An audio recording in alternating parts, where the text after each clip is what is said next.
What's up, everyone? Zane here. And today we're breaking down a major development coming out of Washington. Just hours after the shocking shooting of 2 National Guard troops near the White House, the US government has announced it's halting Afghan visa and immigration processing. This is a sudden, sweeping decision, and it could reshape America's refugee policy overnight.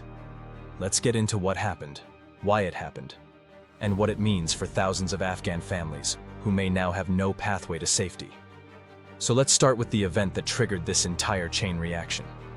2 US National Guard members were shot while on duty near the White House. Reports quickly identified the suspect as an Afghan national who entered the US under a refugee or humanitarian program. Almost immediately, the White House and DHS came forward with a coordinated message: all Afghan visa, resettlement, and humanitarian parole processing is paused, effective immediately. This includes special immigrant visas, humanitarian parole, family reunification, and refugee admissions.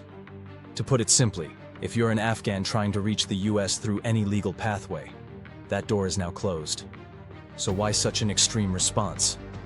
Officials say the pause is meant to allow for a full security review of how Afghan nationals are vetted before entering the US. There's growing concern inside federal agencies that the current screening process, rushed during the chaotic 2021 Afghanistan withdrawal, may have weaknesses. Government insiders told multiple outlets that the shooting raised red flags about gaps in background checks. Politically, this decision was almost guaranteed.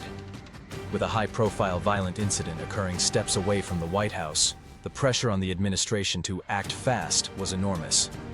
But here's the thing: the consequences go far beyond headlines. Right now, there are more than 100,000 Afghans waiting in the refugee pipeline. Many of them worked with US forces. Many of them fled persecution from the Taliban.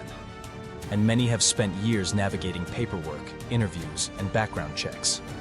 For those people, this pause isn't just a delay. It may be a dead end. One Afghan applicant told Reuters, "This was our last path to safety. Now we have none." This halt affects families waiting on reunification, former interpreters and contractors, women fleeing Taliban persecution, people living in hiding in Pakistan or Iran. All of them are now stuck in limbo, with no timeline for when or if processing will resume. This is already becoming a political flashpoint in the US. Critics say the government is punishing tens of thousands of innocent people because of the actions of one individual. Supporters argue the pause is necessary to prevent future security lapses. Expect hearings. Expect debate. Expect immigration and refugee policy to dominate headlines in the coming days. This decision isn't just about Afghan visas. It's tied into the broader national debate about border security, terrorism concerns, and America's moral responsibility after leaving Afghanistan in 2021. This is a huge story with human, political, and security implications, and it's still developing. The shooting created shock. The visa freeze created uncertainty, and thousands of Afghan families now have no idea what happens next.